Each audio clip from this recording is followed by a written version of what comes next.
Working on the 528 today. We sprung a leak yesterday on a job site. After pulling the panels off, we found that this joint and this swivel here failed on the end of this hose.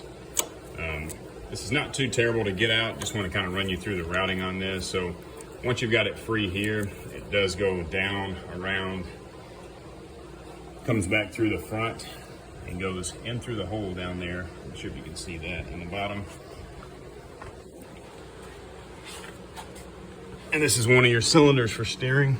You guys have all seen this knuckle where you're supposed to grease here, or this bushing, and that one happens to be the front.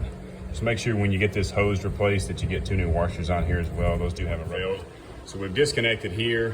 One of the tips I use when pulling a hose out, so I don't have to remember or try to feed a new one back in, makes it a little easier, is just a piece of paracord. I tie it on the end there, so as I pull it out, I can trace where the hose came out. So we got the new hose made up.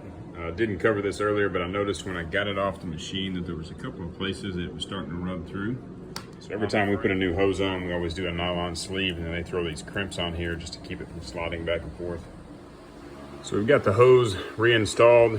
Just a quick tip for you guys, maybe haven't worked on these machines before, or even hydraulics for that matter. I did put the hose underneath the machine on first because that has what I call a hard 90, meaning there's no swivel in the joint like there is in this one.